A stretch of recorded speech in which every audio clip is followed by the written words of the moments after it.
नमस्कार, मैं नेहा शर्मा आप सभी का एक बार फिर से स्वागत करती हूं अर्बन योगी चैनल पर। आज हमारे सामने उपस्थित हैं विश्व के जाने माने ज्योतिष श्री अनिल अग्रवाल जी, जो न केवल एक ज्योतिष हैं बल्कि रेकी के ग्रैंड मास्टर हैं, बॉडी माइंड थेरेपिस्ट हैं और हिप्नोथेरेपिस्ट हैं।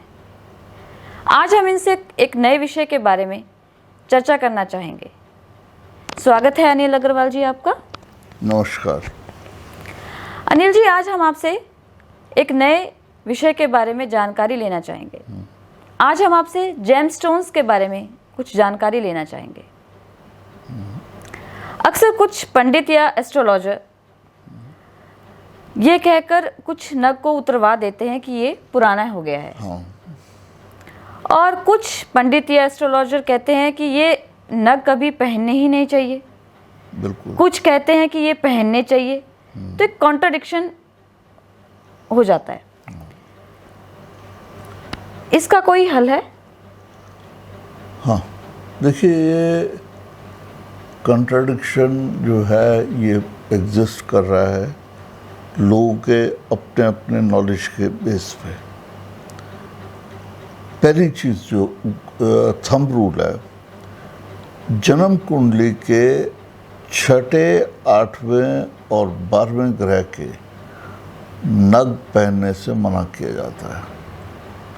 तो ये कारण है कि इन ग्रहों के नग जो हैं नहीं पहनने चाहिए।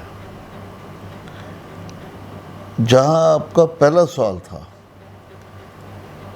उसमें भी सच्चाई है। कुछ टाइम के बाद नग जो है उसकी हीलिंग पावर, क्यूरेटिव पावर कम हो जाती है। उसके ऊपर एक ऑक्सीडेशन की लेयर आ जाती है, नग की चमक ख़त्म हो जाती है और कुछ मटेरियल उसके ऊपर जमा हो जाता है, वो एनर्जी नहीं ट्रांसमिट कर पाता। ऐसी सिचुएशन में नग का बदलना ही अच्छा है। नया नग पहनिए। और नॉर्मली ये ऐसा नहीं है कि 4-6 महीने की बात है, ये 4-5 साल 10 साल के बाद होता है।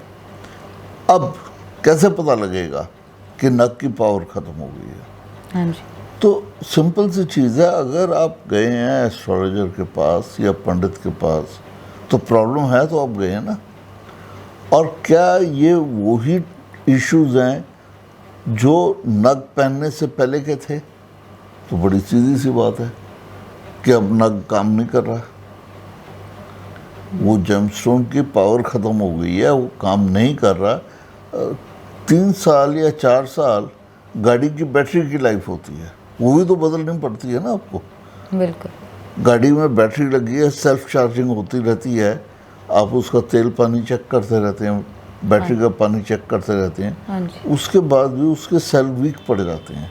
हाँ जी। आपको बैटरी चेंज करनी ही करनी है। हाँ जी, कुछ टाइम के बाद। बिल्कुल।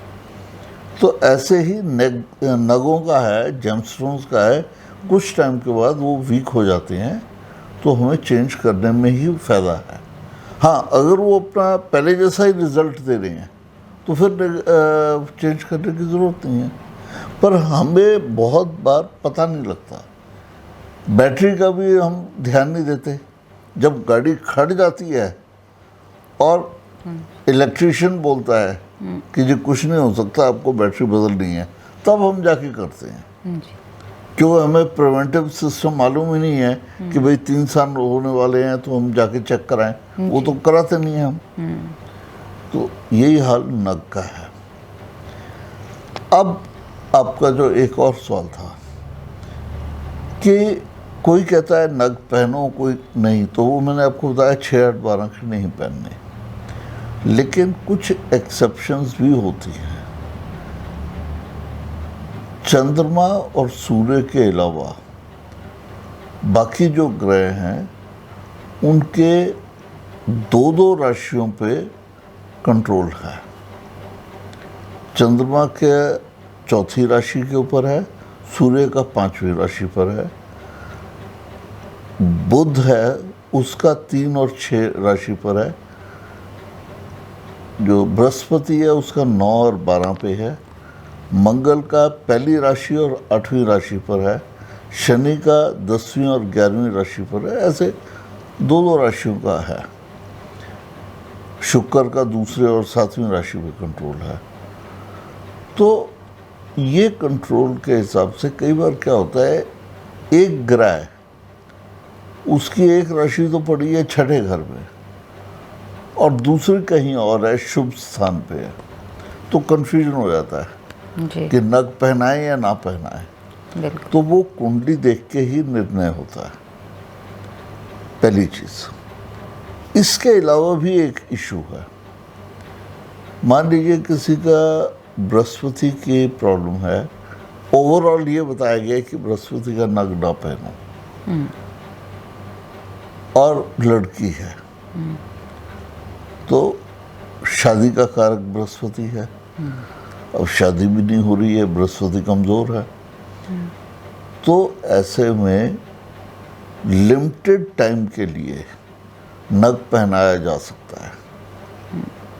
शादी वगैरह हो गई है, घर बस गया है, उसके बाद उतार दो, एक ऑब्जेक्टिव पूरा हो गया ना। एक और इसके अलावा भी मेथड है, वो ये है कि जब महादशा और अंतर्दशा आती है तो महादशा के संदर्भ में तो ज़्यादा ये रूल अप्लाई करता है। किसी ग्रह की कोई महादशा चल रही है, उसके बाद कोई और ग्रह की महादशा चल रही है, तो वो महादशा के अनुसार भी एक लिमिटेड टाइम के लिए नग पहना जाता है। जब वो पीरियड निकल गया तो हमें दूसरा नग देखना पड़ता है। डिपेंड करता है आपकी कितनी ज़रूरत है। रिकमेंडेड होता है कि आप ऐसा करिए, लेकिन सिचुएशंस के ऊपर है। अगर सब ठीक है तो ना पहनिए, बेशक पहनेंगे तो आप ही का भला है। बाकी इसके अलावा अगर कोई तरीका इस्तेमाल कर रहा है, रैंडमली कोई बता रहा है, तो वो ठीक नहीं है। यही बेसिक रूल्स है। हाँ, आपसे मैं अगले आने वाले वीडियो में ज़रूर शेयर करना चाहूँगा लोगों के लिए कि कौन सा नग पहनने से क्या बेनिफिट मिलते हैं, जिससे कि ये क्लैरिटी हो जाए कि शुद्ध मेन नग जो है, जैसे पुखराज है, पुखराज पहनने से आपको कितना फ़ायदा होगा, और अगर आप पुखराज किसी कारण से नहीं पहन पा रहे तो उसका सब्स्टिट्यूट जो है सिट्रिन, सोलाना, तो येलो सफायर नहीं पहन पा रहे, सिट्रिन पहन सकते हैं। कितना डिफरेंस है ये आपको सारा समझा देंगे।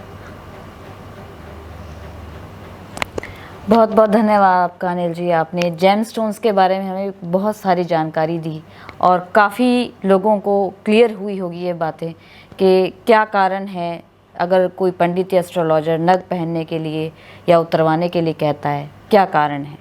आपका बहुत बहुत धन्यवाद। थैंक यू, नमस्कार। मिलते हैं आपसे जल्द ही एक नई वीडियो के ऊपर चर्चा करते हुए, जिसमें आपको और भी ज़्यादा जानकारी मिल जाएगी जेमस्टोन से रिलेटेड ही। तब तक के लिए आप लाइक कीजिए, सब्सक्राइब कीजिए चैनल को और बेल आइकन दबाना ना भूलिए। धन्यवाद। नमस्कार।